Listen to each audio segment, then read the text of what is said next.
Mga kababayan, ma'am sir, this is Jam, the Filipino channel lang inyong pong lingkod.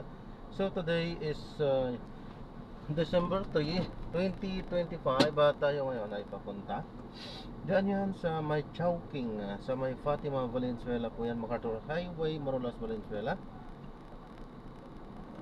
Dadalhin po natin yan sa may San Gregorio, sa may street, sa may Gente de Leon po yan, Valenzuela. Okay po, magbabalik po tayo mamaya unti pag nakakuha na po natin sila. Disclaimer lang po, content po natin ay kalsada at hindi ang passenger. Kaya nga naman, sakali man po na may marinig tayo mga pangalan ng lugar, pangalan ng tao, pangalan ng organisasyon sa government o private, manyan ay wala pong kinalaman ang channel na ito at wala pong pinapatukulan. Lahat po ng pinag-usapan dito ay pawang dito lamang po yan sa loob at wala pong pinapatungkulan sa labas. Okay po. So magbabalik po tayo mamaya unti pag nakuha na po natin sila.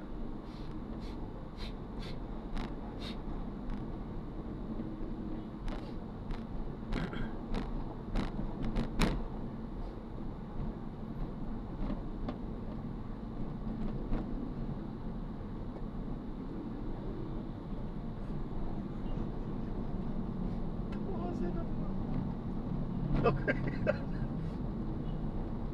Ayan, makinig tayo ng mga nagbabagong balita at mga talakayan habang tayo pupunta doon sa ating pick-up area. Napakadali magpakasal dito sa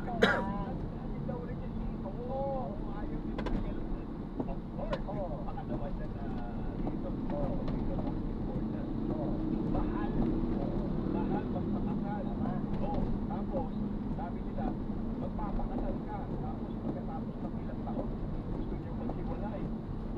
Ang hirap din magpamahal, magpapaanal. mahal din. Oo, mahal. Marami yan, talaga mas marami requirements dito magpakasal, di ba? Makakatil talaga, makakasal. Oo. Imagine that. Yun yung iniisip ko yung partner, nagre-reflect din ako dyan. Practicality pa ang tawag natin dyan. Kasi, when you look at the vows of marriage, ang ganda rin ang unang pinapangako mo, di ba, sa partner mo. Tapos may isang movie nga na nagustuhan ko yung sinabi niya, why do you choose to get married? It's because so someone can remember. And parang bigyang pugay kung sino ka as a person, na may kasama ka with every step of the way. Ang ganda nun ng vows ng marriage, di ba? And to be, I don't know if we're scared of not finding that, no? Or dun ka lang sa practical side. When you try to, ayaw mo i-romanticize, di ba? O hindi lang ba natin yan talaga nakikita na muna sa ngayon? Hindi mo pa nag-discover on a person you want to be. Oo. Imagine that, ano, di ba? Parang pag Pasko, hindi ka, ano? Oo, malamig. Mag-isagay niya. Hindi ka parang pinagtakpan na. Oo, tinakpan ba ng langit? Conservative society ang Pilipinas eh. Oo. So, according to statistics, remember, pag nagpakasal ka, Yes. di ba? Oo. There's really a 50% chance Oo. you will stay married for life. Sometimes, we don't want that. Sabi nga na kaibigan ko, mapapakasal ka, tapos 50% ng naipundar mo, mapupunta lang ko sa Kaya, pero for ito may nabasa rin ako ha. Pero ito naman parang lifestyle magazine lang na interview na marami namang okay na to sign prenuptial agreement before getting married. Pero lifestyle interviews lang ito.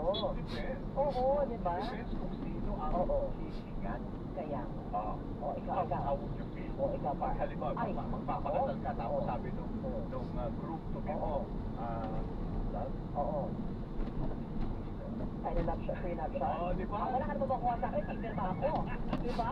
Pero kung kunyari, ako sa'yo, ay, hindi ako papayag. Napakahirap.